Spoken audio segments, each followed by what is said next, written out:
Bom dia, boa tarde, boa noite. Sejam todos muito bem-vindos e muito bem-vindas ao nosso podcast, o Clínica é Negócio. Estou aqui com vocês mais uma vez, eu, Jorge Paixão, dessa vez com a doutora Azize Fares. Seja bem-vinda, doutora. Muito obrigada pelo convite. É um prazer estar aqui para poder compartilhar a minha trajetória com vocês. A gente é que fica feliz da doutora ter aceito o convite. Pessoal, só reforçando, esse podcast é um oferecimento da Economédica Consultoria em Saúde. Acompanhem a gente, por favor, no Spotify e no YouTube, ok? Doutora, eu vou pegar minha colinha aqui para poder compartilhar com o público o seu currículo, que é um currículo extenso. Então, eu preciso de uma ajuda aqui. A doutora Azize Fares é médica dermatologista com formação em dermatologia clínica, estética e tricologia pelo Instituto Superior de Medicina em São Paulo. A paixão pela medicina surgiu ainda na infância e se fortaleceu durante a graduação na Universidade de Marília, onde teve seus primeiros contatos com a dermatologia. Atua em Florianópolis, onde é gestora da própria clínica, e também realiza atendimentos em Cuiabá, em um espaço parceiro. Sua rotina envolve conciliar diferentes contextos de trabalho, mantendo a excelência no cuidado e uma gestão organizada mesmo à distância. Uma coisa, doutora Azize, já me chama a atenção aqui, que é esse sonho, talvez, de ser médica desde criança. Isso mesmo. Que a minha família, o meu pai é médico, era médico, ele faleceu em 2019, e ele sempre foi uma inspiração para mim, né? Então, a medicina sempre esteve na minha mente, né? Que eu queria ser médica, eu só não sabia a especialidade, mas eu sabia o que eu queria ser da vida. Então a saúde já era algo que permeava a sua vida de uma maneira assim, que dava certeza que esse era o caminho. Com certeza. Que legal, que legal. E aí imagino esse processo de tomada de decisão por seguir o vestibular ou escolha da universidade é algo mais natural quando a gente tem alguém no contexto da família, mas não sei no caso da especialidade, né? No caso da dermatologia, ele também era dermatologista, não? Não, ele era ginecologista e obstetra. E nas minhas férias da faculdade, naqueles 30 dias em casa, não era férias, eu dizia assim, porque ele me levava com ele nas cirurgias, nas cesáreas, né, no parto normal, na esterectomia, que é a retirada de um útero. Eu brinco que eu sei tirar um útero sozinha. Tanto que eu acompanhei ele nesse processo, porque ele queria que eu fosse GO também. E acompanhava ele. Nunca falei pra ele que eu não gostava dessa área pra não deixar ele triste. Mas eu gostava de acompanhar esse ambiente cirúrgico. Mas nunca gostei da GO. Nunca gostei. Eu estava na dúvida entre dermato e otorrino. Acabei fazendo estágio nos dois, lá em Foz do Iguaçu, que é onde na época meu noivo morava. E aí decidi pela dermato. Que legal, assim, ter essa possibilidade de fato conhecer um pouco da prática, né, de poder fazer o estágio nas duas especialidades para tomar decisão. Acho que como mentalidade de empreendedor, isso já foi uma escolha bem interessante de poder, eu tenho um interesse por um lado ou por outro, eu ainda não sei o que eu quero, vamos botar na prática e testar, né? É isso. E a gente tem ali uma fase da faculdade que a gente tem 30 dias para fazer um estágio fora, para poder definir o que a gente vai querer. E aí eu sabia que eu queria algo que fosse não só consulta ou só cirurgia. Perfeito. Eu queria algo que tivesse relacionado com os dois, né, para não ficar monótono. Perfeito. Então a dermatologia para mim foi perfeito, porque eu consegui fazer procedimentos capilares quanto estéticos, mas a parte clínica, né, que é mais ali consulta. Que legal, que legal. E aí esse processo todo da formação da especialidade lá em São Paulo, certo? Isso. E aí, depois, como é que foi essa jornada pelo Brasil? Porque a doutora atua hoje aqui em Florianópolis, também lá em Cuiabá. Como é que foi essa história para a saída de São Paulo e conhecer esses novos lugares? Todo começo é difícil, né? Então, a minha jornada, assim que eu me formei, eu fui para São Paulo e fiz os 3 anos de dermato. E depois disso, eu voltei para Florianópolis, né? Até então eu morava em Marília. E aí eu casei e o meu marido ele tem um restaurante árabe aqui em Florianópolis, o Alamir Culinária Árabe. Então a gente se mudou para cá e foi assim, eu comecei atendendo numa clínica popular, né? Então era R$50 a consulta e atendia números, assim, inúmeros pacientes por dia, não tinha tempo para nada, né? E aí a gente foi evoluindo, e aí eu fui chamada para ser a diretora técnica dessa clínica popular. E aí veio a pandemia, né? Veio a pandemia, e aí a gente ficou sem saída, porque não podia ter consultas eletivas. E aí eu não conseguia dar plantão aqui. E lá em Cuiabá a gente tem um hospital. E eu conseguia dar plantão por lá também. Então, lá era mais fácil para mim. Eu acabei indo para Cuiabá. E o meu marido ficou aqui para eu dar alguns plantões ali no Covid, né? Na linha de frente mesmo. Parei com os atendimentos de dermatologia. E a ideia era ficar 5 meses, mais ou menos, em Cuiabá. Eu fiquei 3 anos. E nesses 3 anos, eu trabalhei ali 1 ano, 2 anos na área do Covid. E eu falei, por que não abrir uma clínica, né? A minha família toda mora lá, eu tenho muitos amigos lá. Então, eu pensei, eu acho que meu marido vai acabar vindo, eu vou abrir uma clínica. Abri a minha primeira clínica. Os primeiros meses foi um desafio muito grande, né? Foi uma clínica, assim, que eu tive que aprender na marra ali a gestão, né? E depois de um tempo, eu vi que meu marido não ia para Cuiabá, né? Que o restaurante dele bombou, é o maior sucesso aqui. E eu sabia que eu ia ter que vir para cá. Porque médico trabalha em qualquer lugar, né? É verdade, sem sombra de dúvidas. Ele tinha uma estrutura física, um negócio que era 100% vinculado àquela clientela. E você tinha essa possibilidade de fazer Exatamente, porque o médico, ele consegue trabalhar em cidades diferentes, né? Um dono de restaurante é mais difícil, né? Então, ele tem que estar sempre ali em cima. Então, eu tive que aprender tudo isso. Então, a fazer uma gestão de clínica à distância, né? E atender em 2 lugares ao mesmo tempo. Depois que eu mudei para Florianópolis, tem 2 anos já, eu comecei atendendo aqui 1 vez por mês. E mantinha a minha clínica lá. Até fazer essa transição, né? De atender 1 vez por mês lá e manter a minha clínica aqui. Então, nesse tempo que eu atendia 1 vez por mês, por 1 semana aqui em Florianópolis, eu atendia na clínica de uma outra dermato. Então, há 6 meses eu senti essa necessidade de abrir o meu próprio espaço para poder atender os meus pacientes de uma maneira mais individualizada. Que legal. E apesar da doutora falar assim, o médico pode trabalhar em qualquer lugar. Ok, pode, mas é sempre um desafio, né? Essas mudanças impactam muito, acho que tem aspectos culturais da praça que são diferentes. Né? Quando a gente faz essa comparação, por exemplo, entre Cuiabá e Florianópolis, imagino que tem aspectos assim que são muito importantes numa praça que na outra são muito menos, né? Exatamente. O CEP muda, mas a maneira como você vai atender, a experiência do paciente não pode mudar. Né? Então, tudo tem que ser muito bem conversado com a sua equipe, tudo tem que ser muito bem treinado, né? Conversado, para esse atendimento não diminuir a qualidade. Não é porque você não está no lugar que não vai estar funcionando. Por isso que a gente aprende... A gente não aprende isso na faculdade, né? Na faculdade, a gente não sabe como fazer uma gestão de clínica, a questão financeira, de marketing. Então, tudo isso eu tive que fazer cursos para poder aprender e colocar em prática. Perfeito. E a gente realmente ouve isso dos profissionais da saúde de uma maneira geral, em especial os médicos, com relação a que empreender é muitas vezes um caminho de carreira comum, né? Que muitos profissionais da área da saúde desenvolvem estruturas que inclusive têm colaboradores e etc., não só o consultório sozinho, né?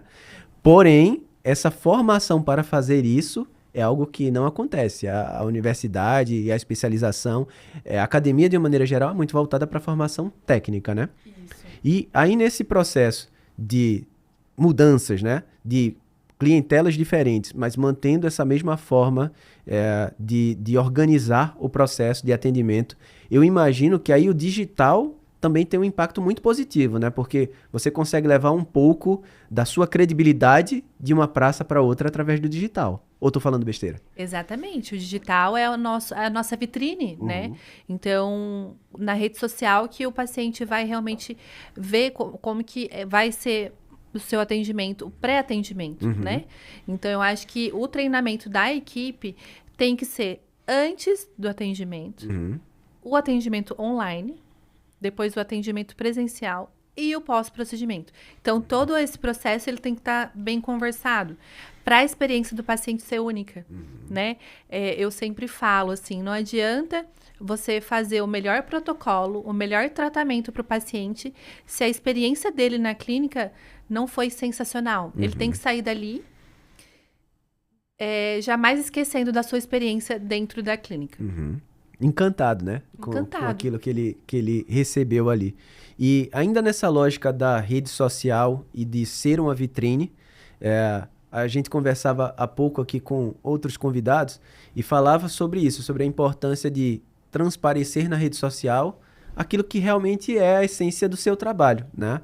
Porque a gente tem muitas fórmulas prontas sendo compartilhadas na internet. Você deve se portar desse jeito, você deve usar tal iluminação, você deve usar tais palavras durante o processo. Eu acho que você não pode perder a sua essência, né? Quando você tenta copiar o coleguinha, você perde a sua essência. Então, eu sempre falo assim, no começo...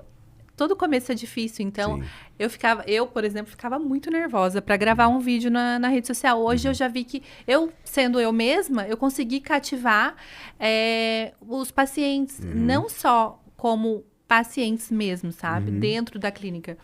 Mas também uma confiança, né? Daquilo que eu falo, dos cuidados com a pele, com o cabelo, com os cuidados que ele vai ter em casa.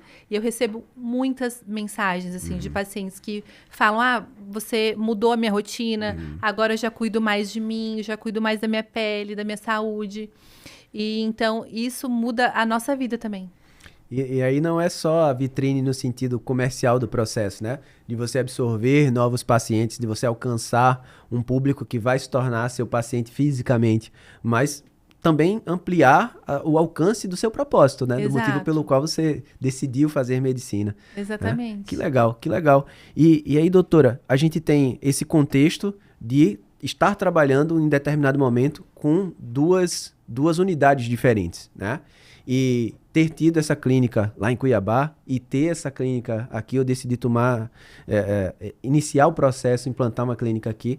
Esse desafio de fazer esse equilibrar os pratinhos também não é uma coisa banal, uma coisa simples, né? É muito difícil, muito difícil. Eu imagino que esse processo de gestão à distância já tenha muito a ver com a maturidade que a doutora conseguiu implantar na unidade que estava distante, né? Isso, que eu tive que ter na marra, né? Então, a gente estudou muito a gestão de clínica enquanto eu tinha só uma. Mas aí, quando você abre mais uma unidade em outra cidade, você tem que estudar o público daquela cidade. Perfeito. É totalmente diferente, né? Então, o público daqui é totalmente diferente do público de Cuiabá. Então, tudo tem que ser estudado, né? E tanto também a gestão de pessoas, né? A formação de equipe é muito importante também. Você tem que ter pessoas que querem crescer junto com você, né? Que tenham o mesmo propósito que você, que converse, né, com os mesmos objetivos que você. Porque também, se isso não está bem conversado, bem alinhado, não conseguimos ir para frente, né? Então, quando surgiu a ideia de atender em Floripa, eu falei, meu Deus, é uma cidade nova, eu não conheço ninguém, eu não sei como é o público de lá, como eles gostam de ser atendidos, como eles estão acostumados. Então, eu tive que estudar tudo isso, né? Então, é um trabalho árduo, mas que deu certo. Perfeito. E na Economédica a gente tem essa filosofia de trabalho de gestão baseada em dados, né? De trazer a percepção da realidade através dos dados. E não só do empirismo, do que a gente acha. E, às vezes, isso acontece de uma maneira muito instintiva para o médico, porque quando ele faz um diagnóstico, ele, na verdade, está fazendo uma curadoria de dados, né? Ele pega dados com relação ao exame clínico, ele pega dados com relação à anamnese, de uma maneira geral, com o paciente, e aí ele consegue consolidar esses dados e transformar isso em informação. Então, acho que para muitos médicos, como a doutora falou, eu preciso estudar e entender aquela realidade daquele mercado. Está fazendo quase que um diagnóstico daquele mercado ali para poder tomar a decisão com relação a de que forma eu vou fazer a conduta, né? Nesse caso não médica, conduta empresarial para esse público, né? Faz sentido essa conexão? Totalmente, né? A gente não pode pensar somente no atendimento direto ao paciente. A gente tem que saber como a gente vai atender ele, como que a gente vai conversar com ele, qual a língua que ele fala, né? E eu senti que Cuiabá e Florianópolis, o público é totalmente diferente, sabe? Principalmente na minha área ali da dermatologia. Mas quando você... mas na prática que você vai sentindo, sabe? Que você vai conhecendo esse público e conversando com ele. Mas quando... Eu sempre falo, quando você tem uma equipe bem formada, bem conversada, tendo processos bem definidos, tudo vai fluindo melhor. Perfeito. E nessa lógica de montar esses processos, eu imagino que a segurança que isso dá de poder estar distante, né? Considerando que você já testou, viu que funcionou, formalizou esses processos, ou seja, as pessoas sabem o que elas precisam fazer de maneira bem formal, isso traz uma tranquilidade bem maior para poder fazer essas idas e vindas, né? Porém, ainda pensando na lógica comercial, né, no sentido de fazer com que a gente tenha uma agenda cheia, porque isso é importante também, esses públicos muito diferentes talvez tenham expectativas diferentes também. Como é que a gente faz para, na rede social, por exemplo, conseguir falar com esses dois públicos tão diferentes? Como é que a gente faz para cativar, talvez, duas personas que são bem distintas entre si? Isso foi bem difícil, tá? Primeiro, eu fazia o tráfego pago para Cuiabá. Sim. E aí, depois de um tempo, eu comecei a fazer para Florianópolis. A minha empresa de marketing falou... Doutora, o que você quer? Não estou entendendo. Porque são dois públicos realmente diferentes. Até para o gestor de tráfego foi um desafio, né? Quando os pacientes entravam em contato com a gente já percebia essa diferença. Mas, assim, quando você coloca a sua essência nas suas redes sociais, você vai atrair o público perfeito para você, sabe? Então, aquele público que não se identifica com o seu conteúdo, ele não vai ficar. Então, acabou que eu consegui trazer os dois públicos para a minha rede social. Teve até um vídeo meu que viralizou. Na época, eu morava em Cuiabá, mas assim, a gente pegou público do Brasil todo, né? Então, depois dessa viralização, o meu Instagram não tá mais público Cuiabá, Florianópolis. Tem São Paulo, tem pessoas do Nordeste. Então, depois disso, eu atraí muitas mulheres, principalmente. E foi isso, né? Sendo autêntica, né? Exato. Eu fui do meu jeito e aí acabei atraindo pessoas que gostam desse tipo de conteúdo, né? Eu compartilho tanto a minha vida profissional quanto a minha vida pessoal. E é muito legal, assim, que eles se conectam, né? Pessoas se conectam com pessoas. Então, não adianta aquele perfil que você só fala de trabalho, o trabalho acaba ficando monótono, né? A pessoa quer saber o que essa doutora faz fora da clínica. Né? Ela tem um filho, ela é casada, o que ela gosta de fazer durante o dia. Como que ela cuida da pele dela para ficar assim? Então, realmente isso faz a diferença.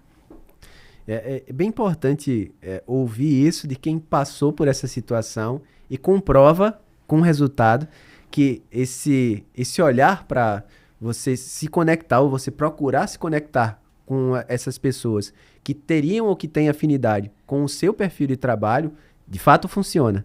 Né? Não é só discurso.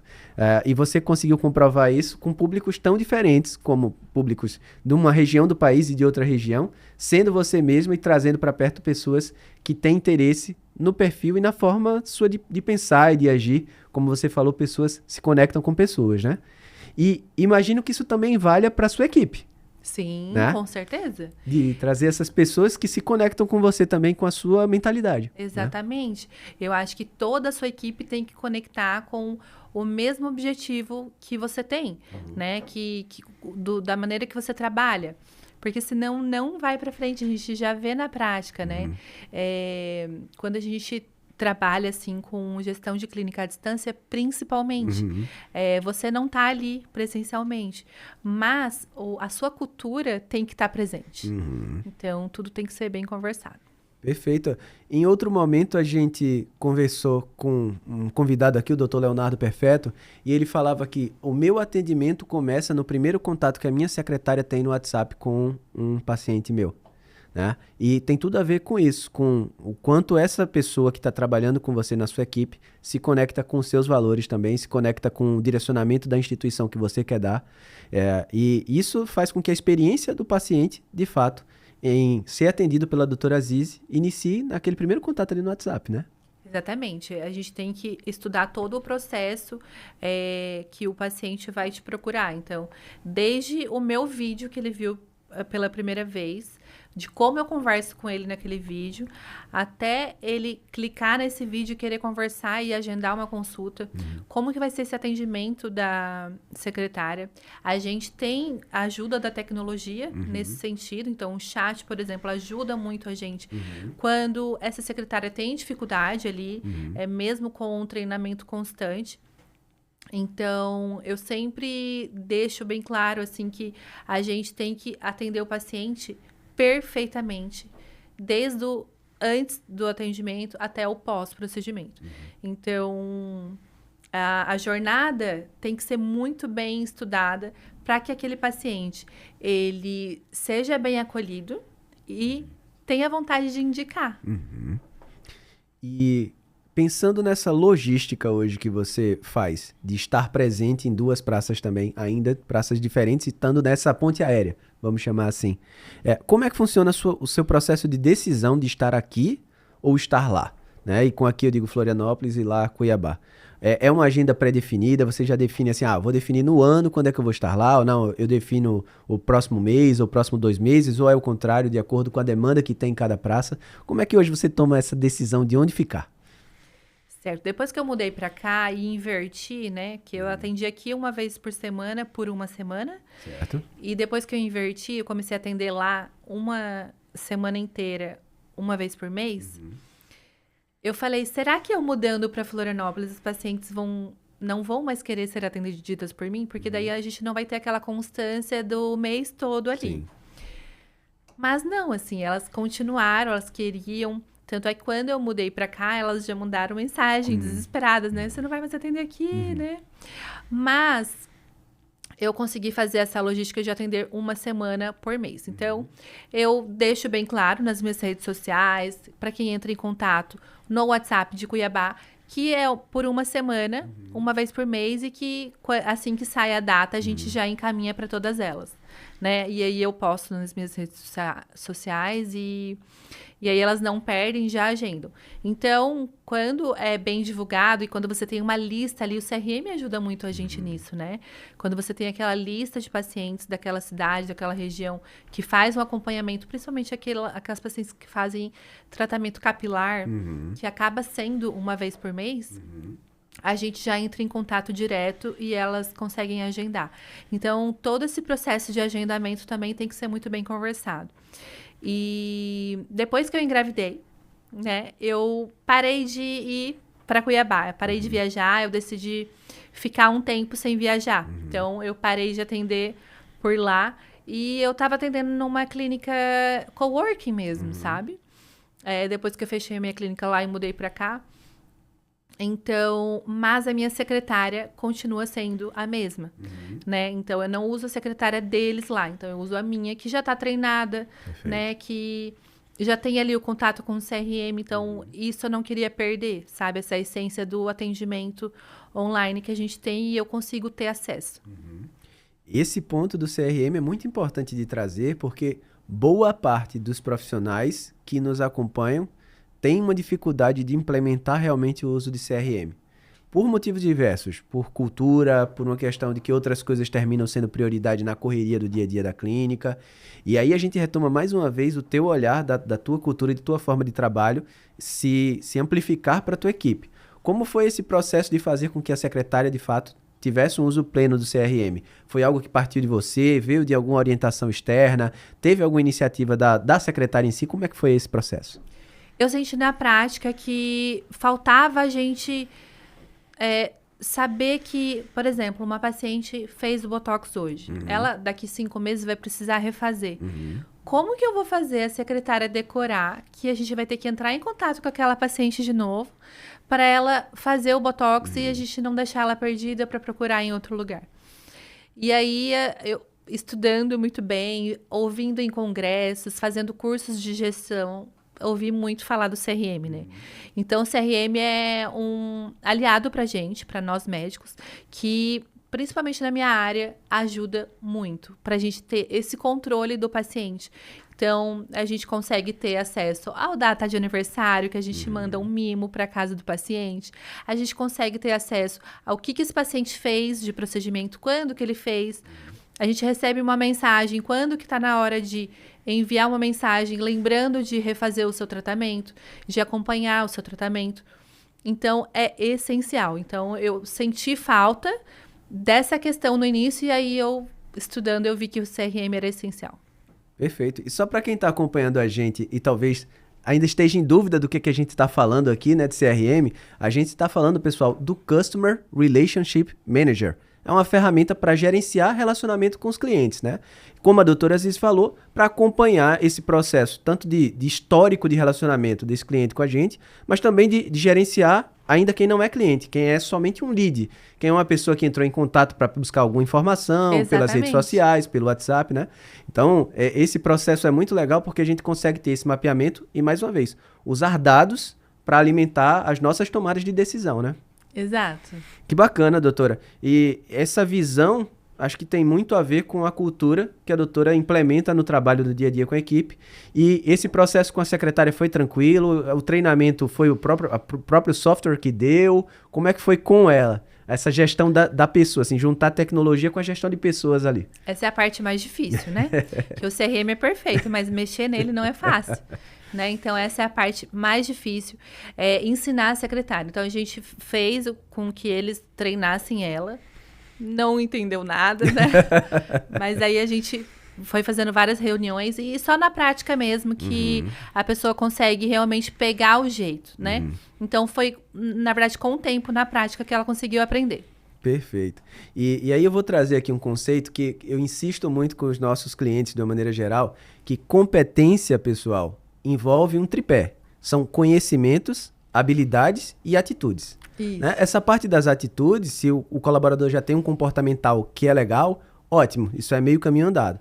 O conhecimento a gente pode oferecer através de treinamentos e etc. Mas a habilidade ela só vem com a prática. Exatamente. Não tem como, então tem que praticar, né? Isso, e a gente tem que estudar também se aquela pessoa ela tá apta para fazer aquele cargo. Perfeito, né? perfeito. Se ela tem o perfil para trabalhar naquilo. Isso. Porque às vezes uma pessoa não tem perfil para ser secretária, né? Ela não tem, porque hoje uma secretária, principalmente na minha área, ela tem que saber vender. Então é com ela que o paciente vai entrar em contato para saber de tal procedimento. Como que ele vai perguntar para ela de um procedimento que ela não sabe o que esse procedimento vai fazer no paciente? Então, a secretária tem que saber tudo da clínica, todos os procedimentos que são realizados, o que ele faz, o que vai mudar na vida do paciente se ele fizer. Então, a secretária, eu acredito que é o principal quando a gente pensa em formar uma equipe para quem está começando uma clínica. E a gente vê uma analogia muito grande na figura da secretária e na equipe do financeiro em clínicas maiores com nossos clientes. O que é que eu quero dizer com isso? A pessoa diz assim, não, mas eu quero continuar com essa pessoa no financeiro ou eu quero continuar com essa secretária porque é de minha extrema confiança. E confiança é muito importante, mas é um pré-requisito apenas. Isso. A gente não pode nem ter uma secretária que é só uma pessoa de confiança, mas não tem um perfil para estar ali, e nem uma pessoa do financeiro que é só uma pessoa de confiança, mas também não tem perfil para estar ali, né? Então, entender onde alocar as pessoas, e cada um tem as suas características, não é porque uma pessoa não tem um perfil adequado para ser secretária, que ela não terá perfil adequado para nenhuma função. Exatamente. Né? Às vezes uma pessoa que é muito tímida, não comunicativa, ela não pode estar nessa posição, né? Então, ela tem que ser comunicativa, tem que ser aberta a conversar e a ouvir também. Então, às vezes não é porque ela não serve, ela não é de confiança. É que não é o perfil dela. É isso aí, doutora. E nessa lógica, vai ficando cada vez mais evidente aqui na conversa, pelo menos para mim, de que essa capacidade de poder estar em 2 lugares diferentes tem muito, muito a ver com essa estabilidade, esse nível de maturidade do time, da equipe, que dá suporte pra gente, né? E óbvio que isso é uma consequência das decisões e do trabalho que a doutora faz. Isso, exatamente. Quando é tudo bem planejado, bem conversado, acaba sendo mais fácil e acaba fluindo mais rápido, com mais facilidade. Bem no começo, né, quando eu comecei a atender aqui uma vez por semana na clínica de uma outra dermato, como era uma clínica de uma outra pessoa, eu não conseguia fazer o atendimento da maneira que eu queria. Então, uma coisa que eu implementei foi a secretária online. Sim. Né? Então, eu preferi ter uma secretária online para poder, que ela já está treinada, ela já sabe sobre os procedimentos, e manter a secretária presencial da clínica da outra dermato só para receber esse paciente. E aí, esse receber o paciente também não era da maneira como eu queria, né? Porque a gente quer atender do nosso jeito, né? Sim. A gente quer acolher o paciente de uma maneira diferente. Então, eu senti essa necessidade de abrir o meu espaço logo, sabe? Então, foi isso que eu fiz. E aí, eu abri a minha clínica e agora eu consigo atender da maneira mais aconchegante possível. E o quanto a experiência anterior te ajudou no processo de abrir essa nova clínica? A clínica que eu atendi em Cuiabá ou aqui? A que você atendia lá, que te deu alguma experiência com relação ao processo de tomada de decisão para abrir a clínica aqui também, né? Imagino que o esposo também ser um empreendedor, também ser um empresário, isso, deve ajudar em algum nível. Ele me ajuda no financeiro, né? Porque médica não sabe nada de financeiro. Eu tive que aprender gestão na marra, mas assim, financeiro ele me ajuda muito, né? Então, como eu já tive a minha clínica lá em Cuiabá, isso. Esse processo de voltar a atender na clínica de uma outra pessoa foi, assim, muito difícil, né? Porque tudo estava sendo do seu jeito, do seu jeitinho, né? De como recepcionar o paciente e tudo mais. E aí, depois de uma hora para outra, eu voltei à estaca de não ter mais a minha clínica própria. Então, foi bem difícil no começo, né? Tanto pelo número de pacientes, que eu tinha muito pouco paciente aqui, tanto por essa questão de atendimento. Mas com o tempo eu fui conquistando os pacientes daqui, foi tendo muita indicação, e aí eu vi o momento de abrir a minha nova quando eu vi que ali estava ficando apertado. Quando os pacientes só tinham horário para eles marcarem no mês que vem, porque eu não tinha todos os períodos disponíveis nessa outra clínica. Então, eu falei, tá na hora. Então, você tem que saber a hora de você crescer, né? Eu acho que todo crescimento pode doer no início, mas é necessário você sair da zona de conforto para você poder atender o paciente da melhor maneira possível e saber esse momento certo.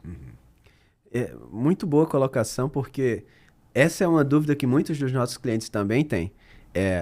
Quando é o momento de expandir ou quando é o momento de uma tomada de decisão de arriscar, porque empreender é arriscar, para ir para uma estrutura maior, né? E a gente sempre esclarece que essa decisão precisa ser tomada, óbvio, que tem um aspecto de feeling envolvido, mas que você precisa se basear em dados, novamente em critérios objetivos, né? E geralmente quando a sua capacidade instalada hoje não permite você colher todas as oportunidades que você poderia colher se você tivesse uma estrutura um pouco maior, né? Então, foi basicamente o que aconteceu com a doutora, né?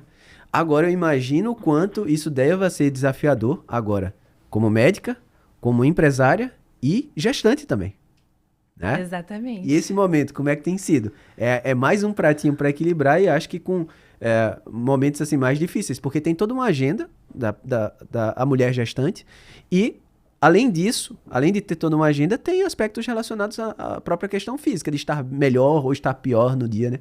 Eu já tô ansiosa, assim, pensando como vai ser quando o baby nascer, né?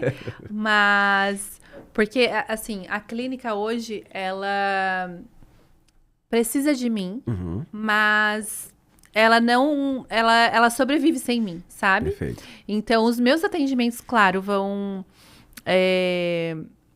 ficar suspenso por algum tempo, mas a clínica ela tem que trabalhar sozinha, sem o dono, né? Sem o gestor ali. Então, vai atender outros médicos ali, de outras especialidades, então não pode parar, né? Então, quando a gente tem uma clínica, a gente tem essa responsabilidade de manter ela sempre viva ali. E aí, agora gestante, a gente fica nessa ansiedade, né? De pensar como vai ser. Mas, assim, eu acho que a gente tem que pensar na qualidade de vida também, né? Então, antes do bebê nascer, eu já penso nisso. Claro que o começo é muito difícil, né? A gente trabalha muito. Mas hoje, eu acho que qualidade de vida a gente tem que pensar muito também, sabe? Nossa vida pessoal. Então... você gerenciar o seu tempo, né? Com a família e um pouquinho do trabalho também. Eu acho que qualidade de vida não é você trabalhar demais, né? Eu acho que é você trabalhar direito, né? Então, é mais ou menos isso. Muito, muito bem colocado. E a gente enxerga muito eu acho que esse processo de tomada de decisão do médico numa seguinte vertente. E aí eu vou até fazer a pergunta ali para a câmera. Você é médico, você tem uma clínica e você é empresário da saúde, ou você tem um negócio para ter um emprego? Porque se você tem um negócio somente para ter um emprego, você vai ficar a vida inteira dependente dos seus atendimentos, né? Sim. Você não vai ser só o principal ativo da empresa, você vai ser a única fonte geradora de sustento daquela empresa. Exatamente. E se você se torna empresário, você tem que pensar em maneiras, em caminhos do seu negócio ser sustentável, ainda que você não esteja presente para atender. Exatamente. Falou tudo. Eu acho que a gente tem que pensar em cada vez mais trabalhar menos e ganhar mais, né? Tudo que a gente quer é isso, trabalhar menos e ganhar mais e fazer o que gosta. O meu objetivo é trabalhar meio período. Então, o que eu tenho que fazer para poder atingir esse objetivo? Né? Como que a clínica tem que trabalhar para eu atingir esse objetivo, né? Para eu ficar pelo menos meio período com meu filho futuramente. Então, a gente tem que pensar em todo o processo para a gente chegar nesse objetivo. Sim, né? e essa lógica não é uma lógica de a pessoa quer entrar na zona de conforto. Muito pelo contrário. É o quanto eu posso e consigo usar estratégia para poder crescer, para nos colocar, e como clínica, como empresa, numa condição de prosperidade melhor, né? Que me permita ser estratégico, né? Ser a pessoa que pensa a estratégia da instituição, que não está só sobrecarregado o tempo inteiro com tanto o atendimento clínico propriamente dito, quanto olhar para o financeiro, olhar para o atendimento lá na frente, tirar um papel que está no chão que outra pessoa não tira na clínica, só eu que tiro, se eu não tirar, ninguém tira. Exato. Né? Então, ir mudando essa posição e esse olhar para o próprio negócio, né? Isso, a gente tem que delegar funções, né? No meu caso, por exemplo, antes eu tinha agenda para depois de 2, 3 meses. E eu queria melhorar isso, só que sem precisar trabalhar mais para isso. E aí eu pensei, né, no meu caso, eu consegui colocar uma esteticista que faça tecnologias, por exemplo, começar a delegar funções. Então, eu fazia o meu marketing, eu fazia treinamento de secretária para treinar a secretária, eu fazia o financeiro. Então, quando você começa a delegar funções, Sim. você se vê num papel agora... Hoje eu sou médica, né? Amanhã eu faço outra coisa. Então, quando você cria uma rotina, você começa a melhorar a sua agenda. Então, hoje eu consigo ter mais pacientes, só que com um paciente num período de 1 mês. Então, quando você vai tentar marcar uma consulta comigo, você consegue agendar para mais perto e não ficar esperando tanto tempo. E mesmo assim, eu tô atendendo mais do que antes. Então, isso é você organizar a sua agenda de uma forma específica para você não sair da sua rotina. Eu sempre brinco, né, gente? Quando você tem uma rotina, tudo flui mais fácil, né? E isso também conta com organização de agenda. Então, não é a agenda que tem que organizar a sua vida, é você que tem que organizar a sua agenda. Não deixa ela te comandar, muito né? Muito bom, muito bom. Agora, o que a gente vê é uma armadilha que acontece nessa gestão aí, que é, eu quero que a clínica tenha a minha cara, que tenha os meus valores, que tenha a minha maneira de conduzir e de tocar o negócio, a minha visão. E, ao mesmo tempo, eu quero reduzir a minha participação no operacional. Então, essa armadilha fica muito no sentido de que a centralização de tudo, muitas vezes, vem por uma questão de que eu quero garantir que tudo saia do jeito que eu estou pensando, do jeito que está na minha cabeça. E agora eu vou fazer uma pergunta capciosa. Como é que a gente faz para vencer isso? Para conseguir se soltar, se liberar dessa coisa de centralizar tudo, delegar, mesmo sabendo que eu quero dar a minha cara, eu quero dar o meu jeito de fazer as coisas para o negócio. Porque me parece que você conseguiu fazer muito bem isso, mas não é fácil, né? Não, no começo foi bem difícil, né? Até a equipe pegar, porque assim, eu acho que o mais difícil é quando alguém da equipe ali sai da sua empresa, né? E aí você tem que procurar uma outra pessoa com aquele mesmo perfil de estar ali naquele lugar. Então, é um desafio, assim, acho que não só para clínicas médicas, né? Para qualquer negócio. Qualquer negócio, né? Então, eu acho que esse você foi bem no alvo. É o maior desafio de uma clínica, né? Mas eu acho que dá certo quando você deixa claro os seus princípios, né? De como você quer que seja o processo, que você quer que tenha essa rotina na clínica, como que você quer que aquele paciente seja atendido, né? Então, quando tudo é bem supervisionado, tudo ocorre tudo certinho, sabe? Mas depende muito de quem você coloca ali dentro da sua equipe. É natural que a gente tenha esse cuidado.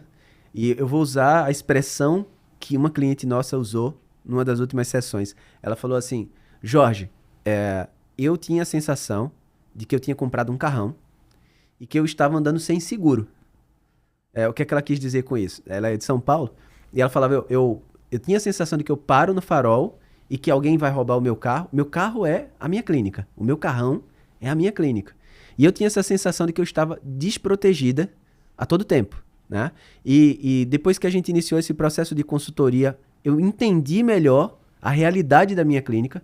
Eu entendi o que estava acontecendo com os números da clínica, tanto no aspecto financeiro, quanto no comercial, quanto no mapeamento cultural, gestão de pessoas. Eu comecei a entender e me apropriar mais dos números do meu negócio. Eu senti que agora eu tenho um seguro, né? Eu me sinto tranquila para rodar com esse meu carrão porque eu tenho seguro. Então perpassa muito por entender os detalhes, que no seu caso foi esse processo de ir estudando e aprendendo sobre os diversos setores para poder, ok, beleza, agora eu tenho uma parte técnica aqui sobre essa questão do uso do CRM, por exemplo, e eu consigo entender como é que esse processo vai acontecer. Então, esse tomar pé da situação faz com que a gente se sinta mais confortável, mais seguro, né? Exatamente. No começo a gente não sabia que precisava de tanta coisa uma clínica, né? Depois que a gente começa a ter uma visão e ver que não era só eu atender um paciente e pronto, acabou, beijos, tchau. Não. A gente tem todo um processo ali até o paciente chegar, até o pós dele. Então, foi com o tempo mesmo que eu percebi que eu precisava dessa ajuda na questão de gestão de clínica mesmo e poder apropriar isso na clínica. Que bacana. E essa experiência toda me parece muito exitosa, né? Mas tem inclusive aquele meme do iceberg, né? Que as pessoas só veem a pontinha de cima, que é o sucesso, que é o que funcionou, e tem todo esse mundo de trabalho embaixo, né, doutora? E aí, nessa lógica de todo esse mundo de trabalho embaixo, esse esforço termina valendo a pena, mas a gente só percebe as pessoas que foram bem, né? Que obtiveram sucesso. E com certeza nesse processo todo a gente tem momentos que a gente toma algumas pancadas, né? Que a gente, as coisas que a gente pensou não dão muito certo, né? Com certeza, eu sou grata por todos os processos que eu passei, desde o início ali na clínica popular, né? E depois atendendo em outras clínicas aqui em Florianópolis, assim, eu sou muito grata à Dermato que me acolheu aqui na clínica dela, então as meninas são maravilhosas, me acolheram super bem, e a gente tem que ser grato por todos os processos que a gente passou até chegar ali na carreira de sucesso, né? Porque se não fosse aqueles obstáculos, eu não seria o que é hoje, né, a clínica. Então, ninguém começa com o sucesso lá em cima, com a carreira lá em cima. É todo um processo que é necessário, né? São essas pancadas que vão forjando a gente, né? E vai fazendo a gente crescer, né? Sim. Então, quando a gente vê que não tá dando certo, a gente tem que saber o porquê. A gente tem que estudar e saber o porquê. Eu fiz curso de secretária para poder treinar as minhas secretárias. Então, se a gente não vai atrás de conhecimento, de estudar, a gente não vai para frente em qualquer ramo da nossa vida, né? E isso tem muito de humildade também, doutora. De entender que eu vou procurar pessoas que talvez saibam um pouco mais ou que tenham um pouco mais de experiência ou passaram já por coisas que eu estou passando Exatamente. aqui e poder absorver isso, né? E essa humildade também é muito parte do dia a dia do empreendedor, especialmente na saúde. Porque muitas vezes as empresas elas são de uma estrutura mais enxuta. E aí o líder tem que fazer um pouco de tudo também. Né? A gente vai nesse processo de ir delegando, nesse processo de cada vez mais saindo do operacional e pensando no estratégico, mas nessa jornada é natural que a gente tenha passado por essas etapas do processo de fazer um pouco de tudo. E esse processo precisa ter esse equilíbrio entre, ok, eu tenho uma obstinação de fazer a coisa crescer, eu tenho esse sonho, eu tenho esse desejo, e por outro lado eu tenho a humildade de fazer o que é necessário fazer para que isso aconteça. Né? Exatamente.